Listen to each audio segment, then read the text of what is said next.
출애굽기 10장 8절부터 11절의 말씀인데요. 한 절 한 절씩 교독하겠습니다. 읽겠습니다. 모세와 아론을 바로에게로 다시 데려오니 바로가 그들에게 이르되 가서 너희 하나님 여호와를 섬기러 갈 자는 누구누구냐.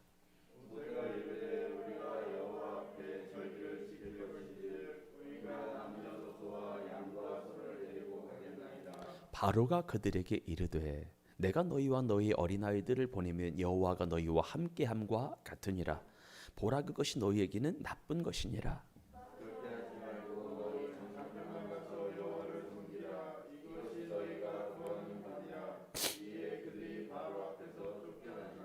아멘. 한번 설교 제목인데요, 한번 읽어보겠습니다. 시작. 마귀의 유혹을 이기고 하나님을 섬기라. 아멘.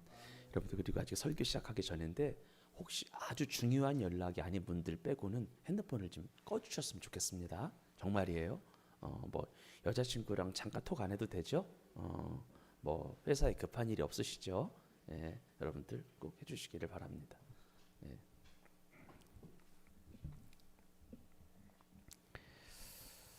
오늘은 지난주까지 드렸던 말씀에 대한 정리고요. 약간의 정리. 그리고 특별히 지난주 설교에 대한 추가 보충 설교를 하는 부분이라고 하는 거 기억하시고요. 마음 열고 들어주시기 바라요. 그리고 오늘 이 시간을 통해 하나님을 좀 더 바르게 알았으면 좋겠습니다. 바르게 섬겼으면 좋겠습니다. 제가 할게요. 하나님께서 우리를 창조하시고 구원하신 목적은 어디까지는 하나님을 섬기는 거래요. 뭐 하는 거? 누구를? 하나님을. 그러면 하나님을 섬기라는 것이 뭐예요? 하나님께 예배하는 거래요. 하나님께 제사를 잘 드리는 것이 하나님을 섬기는 거래요. 그러면 우리는 언제 어느 타이밍에 하나님을 섬겨야 될까? 그렇습니다. 우리는 모든 날에 분초를 다퉈서 하나님을 섬겨야 되는 것이 사실이지만 성경대로 여러분들에게 말씀을 드린다면 따라합니다. 하나님이 정해주신 절기에. 아멘. 그날이 어떤 날이에요? 주일, 안식일이 특별히. 우리는 금요철에도 섬겨야 되고 수요일에도 섬겨야 되지만 특별히 하나님을 빼먹지 말고 섬겨야 되는 날이 안식일이에요. 정해주신 절기에. 그럼 우리는 그런 날에 어디에서 하나님을 섬겨야 돼요? 장소가 어디예요? 교회예요. 주회전이에요. 성막이에요. 장막이에요. 성소예요. 아버지 집에서 섬겨야 합니다. 그것도요, 성경에 보니까 주회전에, 성경에 보니까 따라합니다. 광야로 사흘길쯤 깊숙이 들어가서. 어떻게 들어가는 얘기예요? 하나님 앞에 더 가까이 나아가서 깊숙이 들어가 섬기라, 이 말이에요. 그러면 우리는 무엇을 가지고 하나님을 섬겨야 돼요? 지난주 말씀 핵심이었는데 무엇을 가지고 하나님께 희생의 제사를 드려야 돼요? 따라합니다. 남녀노소와 우양을 가지고. 아멘. 우리는 우리의 몸과 맞췄어요? 우리 하준이 성경 필수 정말 열심히 해요. 요즘에 하나님이 준비된 아들이에요. 어떻게 될지 몰라요. 저도 준 걸 준 자, 걸출한 자예요. 비범해요. 감사해요. 남녀노소와 우양으로 하나님의 성전에 깊숙이 들어가서 섬기라, 이 말이죠.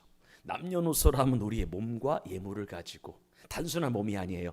하나님의 말씀과 주의 뜻대로 살아온 몸뚱아리를 가지고 누구 앞에 나와야 돼요? 아버지 앞에 나와야 돼요. 그리고 물질을 준비하셔야 되는 거예요. 여러분, 창세기 4장을 보게 되면 하나님께서 아벨과 그 제물을 기쁘게 받으셨다라고 한 것처럼 우리의 몸과 우리의 삶과 우리의 예물을 가지고 하나님을 섬겨야 할 줄로 믿습니다. 그런데 아버지는 말씀하셨어요. 하나님은 1대1의 만남을 원하신다고. 하나님과 성도는 1대1로 만나야 된다고. 무슨 말이냐면, 따라합시다. 아버지의 예배는 아버지의 예배고, 엄마의 예배는 엄마의 예배고, 딸의 예배는 딸의 예배라. 이해가 되시죠? 부모가 자식을 위하여 대신 예배한다든지 부모가 자식을 위하여 예배하는 것은 가능하다, 불가능하다? 이게 말이 안 된다라고 하는 거예요. 그러니까 박정규 집사님 예배는 박정규 집사 예배인 거예요. 아무리 집사 예배를 잘 드렸어도 딸을 위하여, 아내를 위하여, 아들을 위하여 대신 예배하는 건 아니다라고 하는 거예요. 무슨 말인지 아시죠? 내가 누구를 위하여 누구 때문에 예배할 수는 없다라고 하는 거죠. 하나님 1대1을 원하신다는 거예요. 그 사람이 직접 아버지 집에 나와서 하나님 앞에 깊숙하게 들어가서 뜨거운 만남을 가지라 이 말인 것이죠. 사랑하는 여러분들을 축복하는데 주님의 날에 하나님 아버지가 계신 성전에 나와서 우리 몸과 예물을 하나님 앞에 드림으로 하나님을 잘 섬겨서 하나님을 기쁘시게 하는 진정한 예배자로 평생 살아가시기를 주의 이름으로 축원합니다. 이것이 바로 출애굽기 8장 27절이 말하는 하나님이 명하시는 제사예요. 이렇게 드리면, 이런 예배를 드리면 여러분 다 명하시는 예배를 드리는 거예요. 그런데 우리가 지난주에 이야기했죠. 하지만 사단은 하나님이 인간에게 명하신 대로 예배하지 못하게 해요. 하나님은 예배를 할 때 이렇게 예배하라 저렇게 예배하라 정확하게 레위기와 신명기 말씀을 통하여 예배의 법도를 알려주셨는데 방금 전에 말씀드렸던 것이 예배의 방법이자 예배의 규칙인데 규율인데 그 명령대로 예배드리지 못하게 자꾸만 방해하는 거예요. 그러면 사단은 믿는 자들이 예배를 어떻게 방해할까? 어떤 작전을 펼쳐서 우리 예배를 방해할까요? 그게 네 가지 방법이 있대. 첫 번째는 이 땅에서 희생을 드리라. 이 땅이 어디예요? 애굽에서. 애굽이 어디예요? 세상에서. 무슨 말이에요? 야, 꼭 교회 나갈 필요가 어딨어. 가정에서 드려도 되고 공원에서 드려도 되고 사업장에서 드려도 돼 라고 누가 유혹한다는 거예요? 사단이 유혹한다는 거예요. 읽어보겠습니다. 시작. 바로가 모세와 아론을 불러 이르되 너희는 가서 이 땅에서 너희 하나님께 제사를 드리라. 누가 유혹하는 거예요? 바로가 뭐지? 야, 굳이 주일날 쉬는 날, 주일날 노는 날, 주일날 쇼핑하는 날, 주일날 하루 쉬는데 굳이 교회에 가서 예배 드릴 그럴 필요가 뭐가 있냐는 거예요. 집에서 하면 안 되겠냐는 거예요. 이 땅에서 예배 드리면 안 되겠냐. 두 번째는 따라합시다. 너무 멀리는 가지 말라. 무슨 말이에요? 교회에 사는 그래 네가 정 그렇다면 교회에 가. 하지만 너무 깊게 빠지지 마. 예수 믿어도 적당하게 지혜롭게 믿어야지. 너 말씀 고집하지 마. 야, 네가 광신도처럼 믿지 마. 무슨 말인지 아시겠죠? 이런 얘기 우리가 들을 때 있어요, 없어요? 들으시기를 주의 이름으로 축원합니다. 그런 거예요. 읽어봐요. 8장 28절 시작. 바로가 이르되 내가 너희를 보내리니 너희가 너희 하나님 여호와께 광야에서 제사를 드릴 것이나 너무 뭐 하지 말라? 멀리 가지 말아라. 야, 뭐 멀리가 아니야. 애굽에서 예배드리지 아니면 애굽을 떠날 요량이거든. 애굽과 교회의 중간 정도에서 예배드리면 안 되겠냐라고 하는 거예요. 우리 소아님 하나님 앞에 깊게 들어가시기를 주의 이름으로 축복합니다. 그때는 여호수아. 네. 세 번째는 따라합시다. 너희 장정만 가서 하나님을 섬기라. 그러니까 너희 어린이들, 노년들은 그냥 이곳에 두고 누구만 대표로 가라는 거예요. 아버지진 어머니 한 사람만 가라는 거예요. 굳이 뭐 자식들을 다 끌고 가서 고생시키냐는 거예요. 읽어볼까요? 한번 시작. 그렇게 하지 말고 너희 장정만 가서 여호와를. 이게 지금 누가 누구에게 하는 거죠? 바로가 모세에게 얘기하는 거예요. 이런 거예요. 요즘 말로만 이런 거죠. 우리 자녀들은 장성한 이후에도 얼마든지 하나님을 섬길 수 있으니까 지금 중고등부 학생 시절에는 공부해야 돼. 실력을 키워야 돼. 야, 예수는 평생 믿는 건데 공부는 이때 아니면 공부는 때가 있어. 기술련마다 때가 있어. 이때 놓치면 진짜 안 돼 라고 말하는 거예요. 지금은 맡은 학업에 충실할 수 있도록 애들 내버려 두어 라고 말하는 거예요. 그럼 우리는요, 기억하세요? 엘리의 두 아들 홈니와 비누아스를 통하여 하나님을 어렸을 때부터 섬기게 하지 않으면 어떻게 부패하고 하나님을 어렸을 때부터 섬기게 하지 않으면 어떻게 타락하고 아이가 어떻게 망가져가는지를, 어떻게 신앙이 무너져 멸문제화가 되는지를 우리는 너무나도 잘 알고 있습니다. 유소년 시절부터 하나님을 섬기고 경외하는 것이 거룩한 습관으로 자리 잡혀지지 않으면 성인을 돼서 하나님을 섬길 수 있다 없다? 없다는 거예요. 그런데 어렸을 때 하나님을 섬기고 중간에 주님을 떠나면 언젠가 그 영혼은 다시 부르시더라 이거죠. 근데 어렸을 때 신앙이 박혀있지 않으면 그 영혼이 나이 들어서 하나님을 찾는다? 하나님이 물론 천에 하나 만에 하나 정도 하나님께서 바울에게 찾아가셨던 것 같은 일을 간혹가다 주시긴 하지만 진짜 간혹가다예요. 종교가 무슨 말인지 알겠지? 성경에 보니까 엘리의 두 아들이 나와요. 이 사람들이 누구냐면 홈니와 비느하스예요. 이 사람은 개역 한글과 예전 성경에 보니까 불량자라서, 뭐라서? 불량자, 불량배, 깡패라서 하나님을 알지 못하는 자라고 나와요. 그들은 하나님을 위하여 세움받은 제사장들이었지만 하나님을 알지 못했고 하나님을 경외하지 않았어요. 목사의 아들들인데 하나님을 안 믿었다고, 안 경외했다고, 하나님을 떠났다고. 그러니까 홈니와 비느하스는 자신들이, 그러니까 하나님을 알지 못하고 하나님을 경외하지 않으니까 자기들의 직무인 제사장의 사명을 감당했겠어요, 안 했겠어요? 안 했겠죠. 그래서 성경은 엘리의 두 아들들에 대하여 말하기를 행실이 나빠 하나님을 알지 못하였고 여호와께 드리는 제사를 멸시하였더라, 헌신짝처럼 여겼다라고 나와요. 한번 읽어봐요. 다 함께 읽어봐요. 시작. 이 소년들의 죄가 여호와 앞에 심히 크면 그들이 여호와의 제사를 멸시함이었더라. 무섭죠. 여호와의 제사를 멸시하는 거예요. 얼마나 무서운 일이에요 이게. 멸시하였다. 그런데 여러분들에게 이런 말씀 드리고 싶어요. 그러면 엘리의 두 아들들이 하나님을 경외하지 아니하고 하나님께 드리는 제사를 멸시하는 등의 이 못돼 처먹은 행위를 하게 된 근본적인 원인 제공자가 누구일까요? 누구예요? 그래요, 부모예요. 소리야 종효가 다 누구 탓인 거야? 다 누구 탓인 거야? 이 테마 좀 모르겠냐?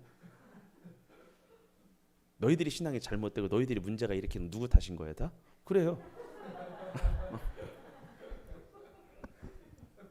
다른 사람도 아니라 홈니와 비느하스의 아버지이자 당대 이스라엘의 영적인 모든 것들을 책임지고 있었던 대제사장 엘리였어요. 여러분, 대제사장 엘리는 사람들로부터 어떤 소문을 들었냐면, 제사장님 아들들이 여호와께서 이스라엘 백성들이 하나님께 드리는 제물을 가져왔는데 이것을 몰래 훔치고 있고요, 여호와께 드리는 제사를 멸시한다는 얘기가 파다하고요, 회막문에서 수종드는 여인과 간음하고 동침하여 바람핀다는 얘기가 하다합니다. 간음하고 이런 일들이 일어나고 있습니다. 그러면 여러분들, 아버지가 자식들 이러한 만행을 들었으면 어떻게 하는 것이 원칙이에요? 아니, 자식들이 술 퍼마시고 자식들이 깽판 친다고 하고 하나님을 멸시한다고 하고 하나님 앞에 수종드는 여인과 동침한다고 하고 간음한다고 하고 이런 못돼 처먹은 행동들이 있다라고 하는 얘기를 아버지 영적 지도자가 들었어요. 그러면 진짜 영적 지도자라면 어떻게 하는 것이 원칙이에요? 그래요. 일단은 한 번에 때리지 마시고 주의 말씀과 교훈으로 훈계해야 돼, 안 해야 돼요? 해야죠. 주의 말씀으로, 하나님 말씀 이렇게 기록되어 있다고. 주의 말씀. 그러면 주의 말씀과 교훈으로 훈계를 해도 안 되면 어떻게 해야 돼요? 그래요. 훈육에 들어가야 돼요. 막대기를 후려쳐서라도 대신 골프 치는 안 돼요. 그냥 막대기, 회초리 정도 후려쳐서라도 돌아오게 해야 되는 거예요. 적어도 만 3세 이전에, 조금 늦으면 7세 이전에, 그러니까 뭔가 자아가 만들어지기 전에 꺾어놔야 돼요. 요즘 유아서적이 대다수는 네 아이를 존중해줘라예요. 포인트가 존중할 거 존중하시고 존중하지 말을 거 무시하시기 바래요. 따끔하게 세우셔야 돼요. 우리는 세상 서적이 우리 교육의 기준이 아니에요. 잠언의 말씀 우리 교육의 기준이에요. 성경 우리 교육의 기준이에요. 쓸데없는 교육 서적이 현혹되지 않으셨으면 좋겠어요. 존중하래, 자존감을 세워주래, 아이를 계속해서 인정해주래. 아니죠. 아이들이 잘못된 길로 나가는데 인정해주면 안 되죠. 때려야죠. 혼내야죠. 하지만 엘리 제사장은 왜 그러냐면 하나님의 명령보다 범죄한 두 자녀를 중하게 여겼어요. 무슨 말이에요? 엘리는 자식들에 대한 맹목적인 사랑 때문에, 잘못된 사랑 때문에 영적인 우선순위를 놓친 거예요. 하나님의 교훈을 놓친 거예요. 잘못된 자식 사랑으로 말미암아 주의 교훈과 훈계로 양육해야 된다라고 하는 것을 놓친 거예요. 아무리 사랑스러운 자녀라고 할지라도 하나님보다 귀할 수 있다 없다? 없다. 아무리 사랑스러운 자녀라 할지라도 하나님 말씀보다 귀하다 안 귀하다? 안 귀하다 안 귀하다 안 귀하다. 근데 뭐예요? 자기 자녀들을 하나님보다 귀하게 여긴 나머지 자기 자식이 잘못을 저질러도 죄악을 저질러도 훈계하지 않은 거예요. 그래서 여러분들 사무엘상 2장 29절을 보게 되면 하나님께서는 다음과 같은 말씀으로 엘리를 책망하세요. 누구를? 엘리를. 이렇게 책망하세요. 읽어보겠습니다. 시작.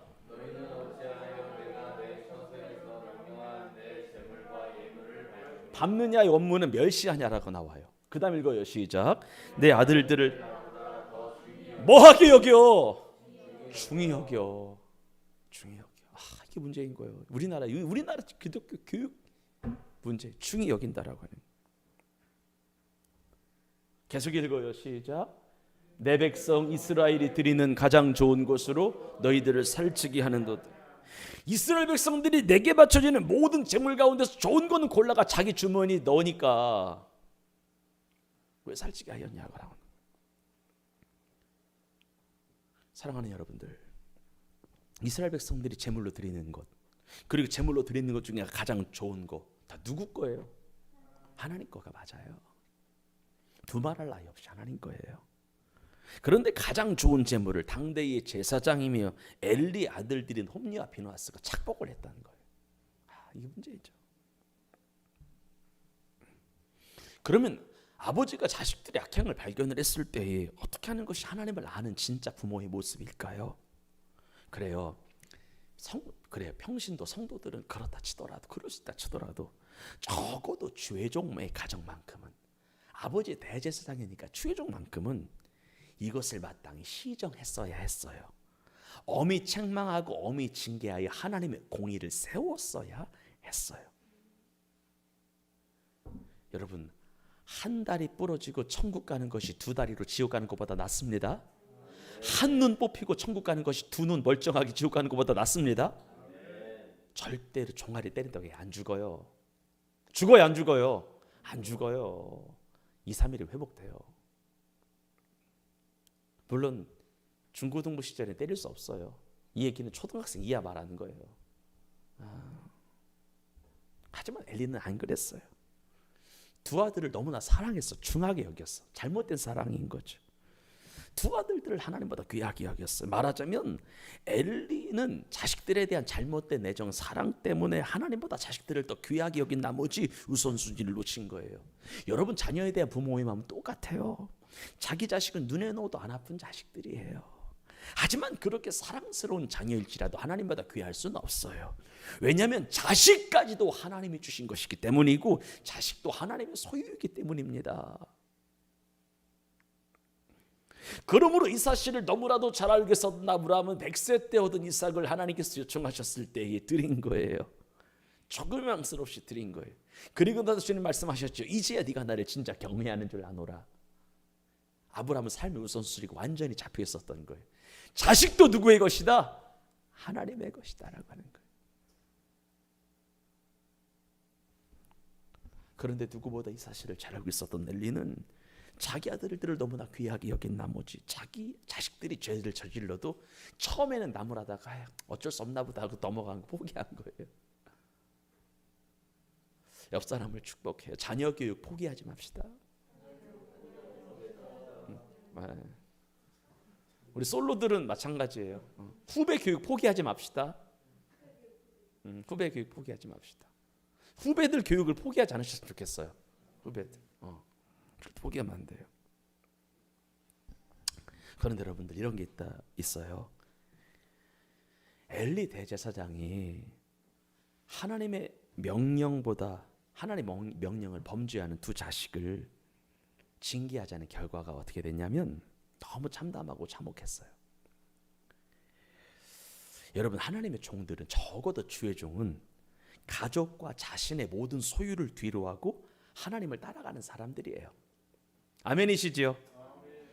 그래서 하나님은요 두 아들들이건 세 아들들이건 두 딸이건 그것보다 하나님을 섬기는 게 우선이에요. 그런데 하나님은 그렇게 하지 않으니까 하나님께서 이 집안을 어떻게 하셨냐면 이 집안을 완전히 멸망시키셨어.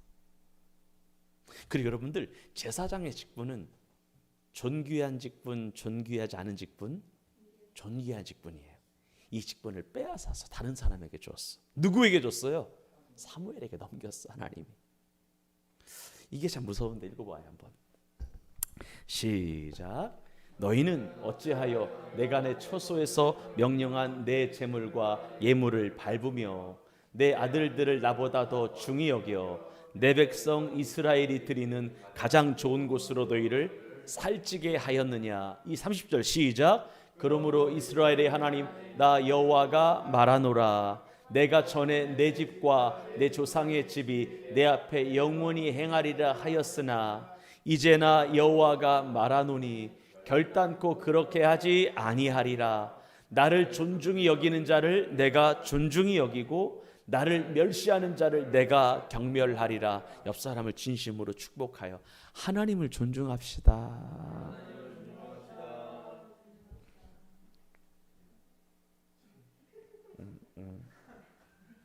하나님을 존중합시다. 하나님은 존중하는 자를 존중히 여기세요. 존중하잖아요. 경멸하신대. 치시겠다는 거예요. 그 다음 읽어볼까요? 31절 32 시작. 보라 내가 내 팔과 내 조상의 집 팔을 끊어 내 집에 노인이 하나도 누가 하나도 없다. 사람들이 다 단명하더라고 하는 거지. 하나님을 경외하자. 하나님을 섬기지 않으면 하나님을 경외하지 않으면. 32절 시작. 이스라엘에게 모든 복을 내리는 중에 너는 내 처소의 환난. 이스라엘 모든 백성들이 복을 받을 때 이 백성들은 무엇을 보게 될 것이다? 환난을 보게 된다. 내 집에 영원토록 무엇이 없다? 노인이 없을 것이다. 33절 시작. 내가 제단에서 내가 끊어버리지 아니할 내 사람이 내 눈을 세잔하게 하고 내 마음을 슬프게 할 것이요 내 집에서 출산되는 모든 자가 젊어서 죽는 것은 덕이 안 된다. 아멘 합시다. 인생은 7, 80, 90대 더 죽는 거는 당연한 거예요. 근데 젊어서 죽는 것은 절대 축복이 아니에요. 순교가 아닌 이상, 내가 주 영광 위해 내 인생을 바쳐서 일찍 죽는 것이 아닌 이상, 스테반까지 죽는 것이 아닌 이상 젊어서 죽는 것은 절대 축복이 아니에요. 34절 시작. 내 아들 비느하스가 어떻게 죽으리니? 한날에 죽으리니. 그 다음 읽어볼까요? 35절 시작. 충실한 제사장을 일으키리니 그 사람은 내 마음 내 뜻대로 행할 것이라. 내가 그를 위하여 견고한 집을 세우리니 그가 나의 기름 부음을 받은 자 앞에서 영구히 행하리라. 아멘. 옆 사람을 축복합니다. 하나님이 주신 것 빼앗기지 맙시다. 아멘. 소리야, 우리 빼앗기지 말자. 아멘. 빼앗길 소리가 아니죠. 보통이 아니죠. 절대 빼앗기면 안 돼요. 그래서 결국 홈리와 비느하스는요, 아벡이라고 하는 곳에서 블레셋과 전쟁을 치르다가 현장에서 죽어요. 그리고 아버지는 자식들이 죽었고 법궤가 빼앗겼다라고 하는 소식을 듣고 놀래 자빠져 죽어요. 그러니까 생각해봐요. 자식들이 전쟁에서 죽었대. 그것도 둘씩이나 하루아침에. 그리고 하나님의 영광을 상징하는 법궤를 빼앗겼대. 근데 이 사람이 제사장이 이 얘기를 들었을 때 놀라 자빠지지 않을 수가 없었던 거죠. 여러분, 저 예수 믿고 잘못된 사람 많이 봤습니다. 예수 믿고 저주받은 사람 많이 봤습니다. 여러분, 제가 초등학교 때 항상 시골 교회가 되게 조그맣거든요. 한 100명 정도 보이는 교회였으니까 조그만 교회였어요. 근데 항상 겨울에 눈이 요즘보다는 옛날에 많이 왔죠. 미안해 이런 얘기해서 집사님한테. 집사님이 옛날에 더 많이, 요즘 눈이 안 오는 거죠. 요즘 고든 보기도 어렵잖아요. 근데 옛날에 영하 10도 되게 많았어요. 10도 10도 추웠어요. 근데 저희 초등학교 때 눈이 참 많이 왔던 것 같은데 항상 눈이 오면은 저랑 저희 아버지는 교회 눈 쓸러 갔어요. 근데 목사님 자식들이 안 나와. 화가 났을까 안 났을까? 난 좀 그런 것 같아. 이런 얘기해서 하민아주나 미안하다 이런 얘기해서 우리 청소 열심히 하자. 이런 얘기 방송 나가도 돼요? 아니 권사와 권사 아들이 초등학생 1, 2학년 되었거든. 유치원 때. 열심히 눈을 쓸어. 그럼 집안에 없으면 모르겠어. 있으면 나와야 되지 않나? 잘 생각하세요. 부모는 청소하겠는데 교회 청소하겠는데 아이는 집에 있는 거 별로 좋은 거 아니에요? 그러니까 무슨 말이냐면 가르쳐야 된다고. 하나님을 섬기는 것이 가르쳐야 된다고. 하나님을 사랑하는 걸 가르쳐야 된다고. 예배하는 걸 가르쳐야 된다고. 예물 드리는 걸 지금 가르쳐야 된다고요. 안 하잖아. 맨날 울고 자식들이 늘 짜잖아요. 하나님께 살려달라고 하잖아요. 의도 터지고 나서. 우리는 못된 습성이 있어요. 다 빼앗기고 나서 얻어 터지고 나서 사라지고 나서 소멸되고 나서 하나님께 회개해요. 또 찾아요. 그럼 본문으로 돌아왔어. 중요한 얘기예요. 그러면 그렇게 엘리 집안이요 멸망하게 된 근본적인 원인 중의 원인은 무엇일까요? 본문의 관점으로 살펴보았을 때 엘리 집안이 그렇게 망하게 된 원인 중에 제1원인, 제일 근본적인 원인이 무엇일까요? 그렇습니다. 대제사장 엘리가 사단의 유혹에 넘어갔기 때문이에요. 여러분 바로가 이스라엘 백성들에게 야 그렇게 다 예배할 필요는 없고 누구만 가서 장전만 가서 예배하라고 미혹했던 거죠. 물론 모세는 이 유혹에 넘어가지 않았지만 사단은 바로는 유혹한다는 거. 야 모든 가족들이 예배할 필요가 뭐가 있어. 남편만 가면 되지. 엄마 하나 대표성을 띠고 가서 그래서 국가대표가 있는 거잖아요. 12명. 야 국가대표는 축구할 때 내가 굳이 뛴 건 아닌데 우리가 이겼다고 하지 않냐고. 마찬가지 아니냐. 아빠만 열심히 예배 우리가 예배하는 거 하나님 똑같이 칠 거야 라고 하는 거죠. 넘어갔잖아요. 물론 모세는 넘어가지 않았는데 이런 식으로 어른만 대표로 가서 예배도 하나님께서 그 예배를 충분히 받으신다라고 미혹했던 것처럼 결국 아버지 엘리가 사단의 유혹에 넘어갔기 때문이에요. 나는 사랑하는 성도들에게 믿음으로 진짜 권면합니다. 사랑하는 자녀들을 사랑하는 믿음의 후배들을 주의 교훈과 훈계로 양육하시기를 바랍니다. 그리고 설령 선배라 할지라도 믿음의 선배라 할지라도 믿음의 권사 장로의 직분을 가진 자라 할지라도 하나님의 뜻은 외배된 것처럼 보이거든 말해주시기를 바랍니다. 나이가 들었다고 신앙이 좋은 건 절대 아닌 것 같아. 우리나라처럼 직분을 남발하는 교회는 아닌 것 같아요. 만약 아이들이 거부한다면 강하게 징계해서라도 혼내서라도 그 습관을 바로잡아 주셨으면 좋겠습니다. 그래야만 어른들은요 우리 자식 때문에 근심하는 것이 아니라 웃을 수가 있고요. 그 아이는 늙어도 주님을 떠나지 않게 됩니다. 저 그런 면에 있어서 우리 집사님 대회를 존경해요. 어떻게 해서든지 얘가 졸건 안 졸건 그래도 예배 함께 드리러 가자 라고 하는 그런 모습 존경합니다.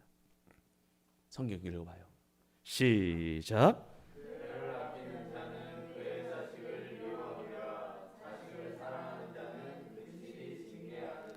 아멘. 이런 이야기를 했더니 우리 하민이 하준이가 학교 폭력에 걸릴 수 있대 얘기했어요. 근데 부모가 때리는 건 상관없다고 얘기했어요. 그러니까 교사가 때리는 건 법으로 막겠지만 아니라고. 부모는 상관없다고. 지금 이렇게 반응을 하더라고요. 그 인권주의가 문제인 것 같아요. 그래서 얼마 전에 하준이 하민이랑 두사부일체를 같이 봤거든요. 옛날 영화 두사부일체. 그때 집사비 말고 옛날 영화에서 두사부일체라고 있어요. 그때 선생님이 학생들을 개패듯이 패요. 아빠 저 학교 폭력 아니냐고. 얘네들 이것을 본 적이 없는 거야. 본 적이 없는 거예요. 물론 그렇게 하는 거 절대 아니죠. 잘못한 거죠. 그건 아니죠. 그다음 읽어볼까요? 시작. 내 자식을 징계하라. 그리하면 그가 너를 평안하게 하겠고 또 내 마음에 기쁨을 주리라. 징계하지 않기 때문에 자식 때문에 불편하고 불안한 거예요. 기쁨이 없는 거예요. 이게 무서운 말이에요. 중요한 말이고. 하나 더 읽어볼까요? 시작. 마땅히 행할 길을 아이에게 가르치라. 그리하면 늙어도 그것을 떠나지 아니하리라. 아멘.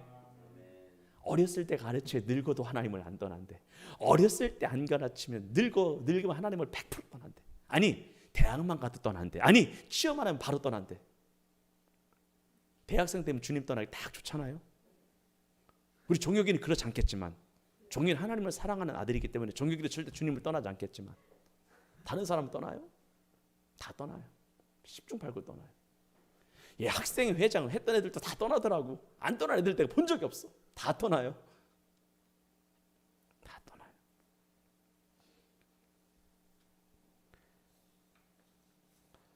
사단이 유혹한대요. 이 땅에서 예배드리라고. 그러면 안 돼요. 사단이 유혹한대요. 너 멀리 가지 말라고. 우리는 깊게 들어가야 돼요. 사단이 유혹해요. 너희 장정만 대표로 가서 예배하라고. 우리는 절대로 그렇게 하면 안 돼요. 마지막 하나가 있어요. 사단이 뭐라고 유혹하냐면, 너희 양과 소는 머물고 너희만 가라 라고 유혹해요. 읽어봐요. 시작. 불러서 이르되 여호와를 섬기되 너희 양과 소는 머물러 두고 너희 어린 것들은 너희와 함께 갈지니라. 하나님은 남녀노소와 우양을 가지고 하나님을 섬기라고 명령하시지만, 마귀는 몸은 가고 물질은 내버려 두고 가라고 이야기를 하죠. 여러분, 마귀는요, 우리로 하여금 마지막까지 물질을 믿고 섬기고 붙잡도록 합니다. 마귀는 성도가 그래 하나님의 계명을 지키고 너희 몸뚱아리를 가지고 하나님을 섬기는 것은 좋아, 괜찮겠지만 재물까지 하나님 앞에 드릴 필요가 뭐가 있겠? 너희 금쪽 같은 재물이 아니냐라고 하는 거예요. 굳이 재물까지 하나님을 섬길 필요는 없다는 거예요. 그런데 여러분들 기억하세요. 우리가 먹고 살 것은 먹고 살 것대로 하나님이 주신 거고요. 우리 물질은 물질대로 하나님이 다 주신 거예요. 하나님 말씀하셨어요. 내게 재물 얻는 능을 주셔서 주신 거라고. 정확하게 말씀. 하나님 여러분들이 물질을 취득하게 된 건 재물 얻는 능력을 하나님이 주신 거예요. 아멘. 그렇기 때문에 그 능력을 주셨다라고 하는 그 물질까지도 누구 거라는 거예요? 아버지 거라는 거예요. 그래서 모세가 바로에게 뭐라고 말하냐면 이렇게 말한 거예요. 마지막으로 읽어볼까요? 25절 26절 시작. 모세가 이르되 왕이라도 우리 하나님 여호와께 드릴 제사와 번제물을 우리에게 주어야겠고, 26절 시작. 우리의 가축도 우리와 함께 가고 한 마리의 우양이라도 남길 수 있다 없다? 없다. 계속 읽어요. 시작. 이는 우리가 그 중에서 가져다가 우리 여호와 하나님을 섬길 것임이며, 또 우리가 거기에 이르기까지는 어떤 것으로 여호와를 섬길는지 하나님이 제사의 종류와 제사의 특징마다 어떤 예물을 내게 요구하실 것을 모르기 때문에 남녀노소 와양을 다 데리고 가야 된다, 아니면 놓고 가야 된다? 다 데리고 가야 된다라고 하는 것이죠. 그러면 끝으로 한 가지.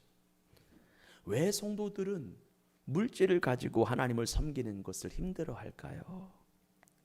왜 힘들어할까요? 딱 하나의 이유는 물질을 드리면 우리의 것이 사라진다라고 생각하기 때문이에요. 우리의 소유가 없어진다라고 생각하기 때문이에요. 우리의 소유가 사라지면 가난해질 거라고 생각하기 때문인 것이지요. 그런데 우리는 경험하였습니다. 이것이 아닌 것을 알지요. 하나님의 것을 하나님의 것으로 구별하여 드릴 때 우리의 삶에 안정적인 진짜 복이 오지요. 하나님의 것을 하나님의 것으로 구별하여 드릴 때 하나님의 손길이 우리의 가정경제에 머물러 있어서 쓸데없는 돈 빠져나가지 않게 하시죠. 사건 사고에 연루되지 않게 하시죠. 응급실에 실려 나가는 돈 나가지 않게 하시죠. 그리고 항상 하나님 근검절약하게 하시고 절약하게 하시고, 물질을 소비할 때도 우선순위를 보게 하시죠. 이거 해도 되는 거, 안 해도 되는 거. 여러분, 하나님을 정말 잘 섬기고 예물을 드리게 되면 1년 12달을 점검해 보았을 때에 병원에 갖다 주는 돈 없게 하시는 줄 믿습니다. 우리가 하나님 느꼈잖아요. 교통사고 한 번이면 수백 수천 날아가는 거, 제대로 아프면 수백 수천 깨지는 거, 우리 느꼈잖아요. 그리고 여러분들, 우리가 주님께 드릴 것을 제대로 드리게 되면 하나님께서는 반드시 후회되어 누르고 흔들어 넘치도록 하여 돌려주십니다. 그리고 물질을 드리게 되면 뭐가 있냐면, 따라합시다. 물질에 자유를 주신다. 아멘. 자유에. 자유. 이 단어 참 우리 그리스도인에 해당되는 단어. 자유를 주세요. 괜찮아. 주신 자도 여호와시고 취하신 자도 여호와신 거야. 우리 하나님은 30배로 갚아주시는데 뭐. 좀 물질적인 손해가 왔어. 괜찮아. 괜찮아. 또 돌아보게 되고 생각하게 되고요. 자유하게 된다는 거예요. 결론 맺겠습니다. 사랑하는 성도님들을 진심으로 주일날 축복하는데요. 여러분 하나님을 섬길 때에 우리의 주님을 위하여 살아온 몸과 우리의 삶과 예물을 통하여 하나님을 잘 섬기는 하나님의 자녀들이 되셔서 우리의 삶이 항상 하나님의 손 안에 있고 나의 일생 다가도록 주의 인도와 보호를 영원히 받는, 그래서 하나님이 주시는 부유함 속에 생복을 누리며 하나님이 내게 주신 것들을 더 흘려보낼 수 있는 축복의 근원들이 되기를 주의 이름으로 축원합니다. 하나님 감사합니다.